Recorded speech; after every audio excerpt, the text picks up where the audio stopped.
Hey, John here, and this is your Tuesday Blues. Today, we're unpacking that piece that you just heard. I'm playing a resonator guitar, but it's tuned to standard tuning, no slides, so really any old guitar will do. The older the better, right?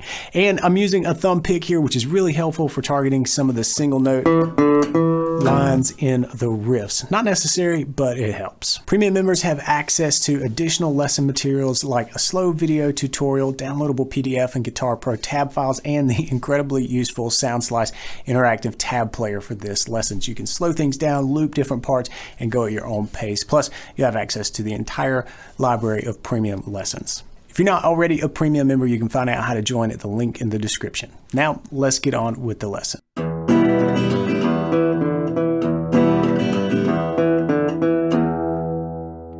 So what we have here is really generated in large part with the right hand. As far as what's going on in the fretboard area here, we've got the open 6th string, 2nd fret, 5th string, 2nd fret of the 4th string, and then open, open, open. That's an E minor chord. And note that G note is what's making this minor. We're going to use that in the main rhythm here.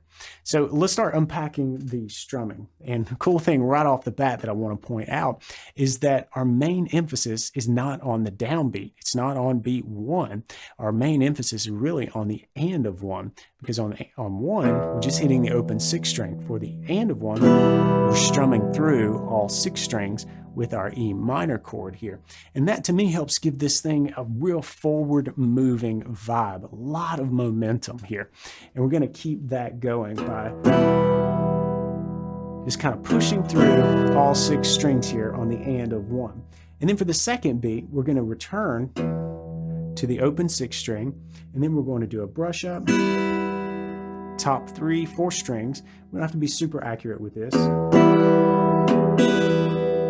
Right, just get a good sound happening. And then what we're going to do is play the G note. Remember I said that's the minor third of the E. We've got it here in the chord. There it is in the lower octave.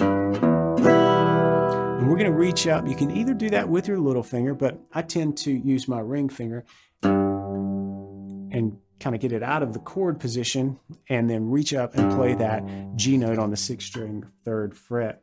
And what we're going to do is sort of toggle back and forth between the bass, the brush up, the bass, the brush up. All right, but the rhythm is really important here. We're actually going to hold that G for an 8th note plus a 16th note, and then end with a 16th note brush up. So that's happening really quick before we go back to beat 3, the open 6th string, before playing this simple line, which is E, D, E on the 4th string, 2nd fret open, and then back to the 2nd fret. So here's this first part.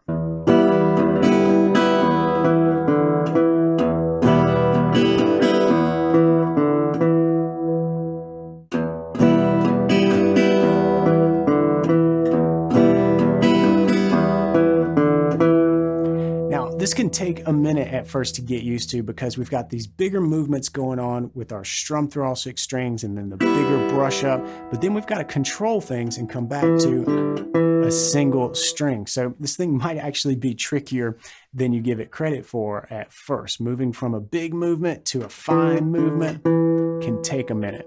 Now, the cool thing is that once you've got that down, you've got it rolling, you've got that driving sound happening on your guitar, it's time to start having some fun with it. And we're going to get out of that E minor chord shape and start doing some riffs up the neck.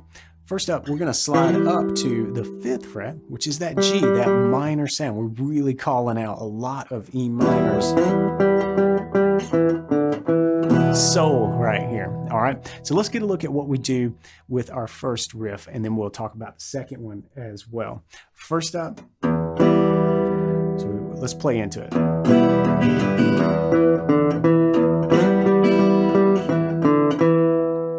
All right, so what we did at the top of this measure after doing one of these, all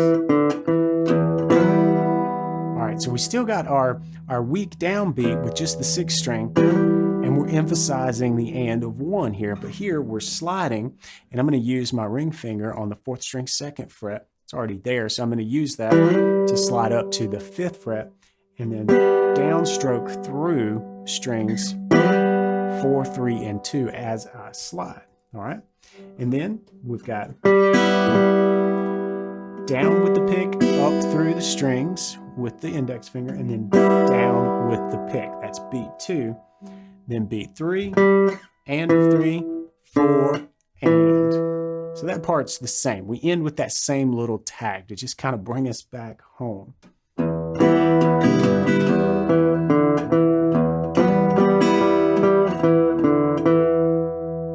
Right, and then we play the rhythm again.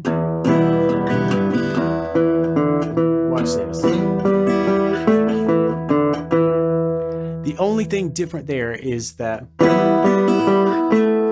we jump all the way up to the A note on the 4th string, 7th fret for beat 3 before going back down and completing our rhythm tag. Again, we've still got that sort of bigger motion with the thumb and index, and then controlling,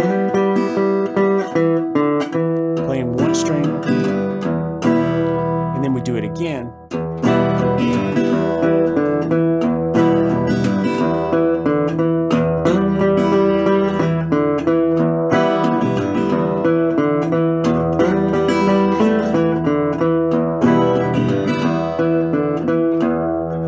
Now, if you want to follow this composition, then we're going to change chords here into a 7, all right? And we're going to do a pretty cool move. We're still going to keep that beat alive, that rhythm alive, and this thing is really all about the strumming. So let's listen to what we do once we change to a 7.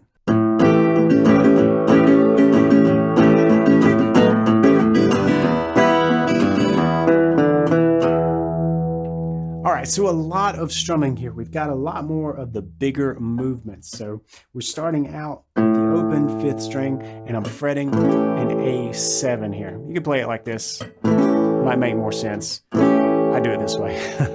And I'm barring at the 2nd fret, strings 4, 3, 2, and the G, the 7th of A7, and also that real cool minor of E minor. So great tone here to use in this composition, this key. So what I'm going to do is bar and then make sure I get that flat 7 of A in there, the G on the 1st string, 3rd fret. All right, and the strumming is all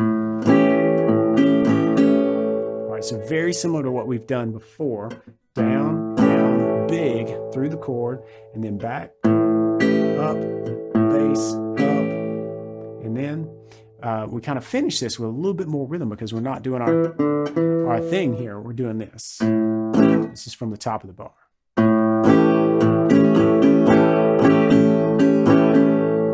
That's the first measure, okay? The picking hand is doing all the work. Fretting hand is just planted on that A7. And we're going down with the thumb pick on the open 5th string. That's our bass of the chord. And then I'm strumming through all of it. It should seem very familiar to you by now. We did that a lot over E minor. We're just doing it over A7 here. And then we've got a similar sort of pump rhythm happening here on beat 2. So 1. Right, so it's bass, upstroke, bass, upstroke with that same rhythm. And then we're going down, down, up, down, up, down. All right, and here it is with the timing. All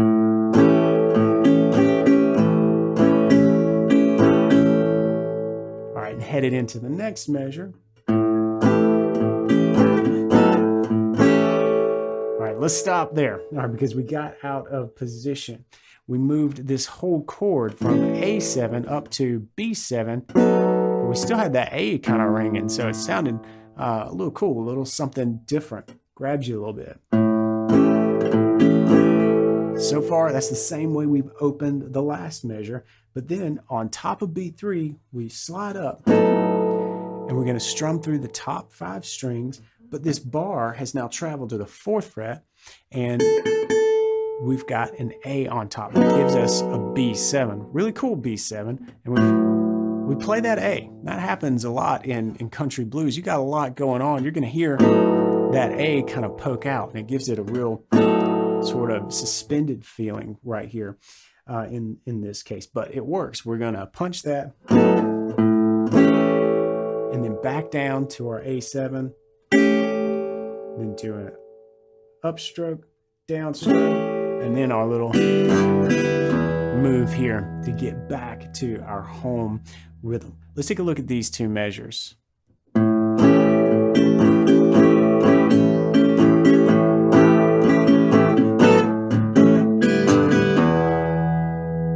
We've got one other missing piece, and it's what we do over the B7 chord at the end of this arrangement. Let's take a look at that.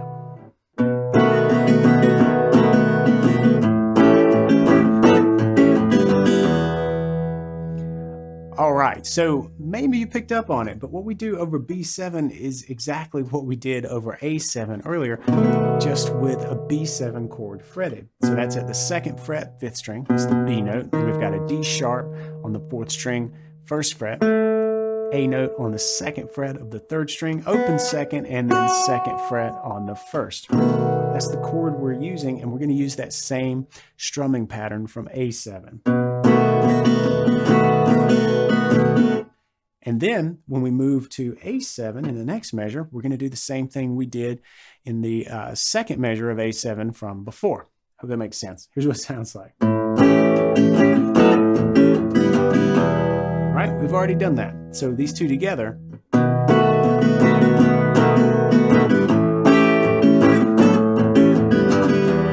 All right, so now that we've got all the parts, let's put them all together into the arrangement. Now, I want to say this before we do that. Feel free to mix and match these. You can go to the A7 chord whenever you feel like it. You can throw in the riffs whenever you feel like it. You can change those riffs. Hopefully, you'll see this as a really rhythmic platform that will not only help you level up your strumming with the 2-finger sort of, down-up approach that we've worked on here, but also it will give you some freedom to kind of move around the fretboard a little bit and come up with your own little riffs to put into that E minor part, right? Or maybe you want to do something a little bit different with your A7, with your B7. All right, so use this as a creative jumping off chord. But now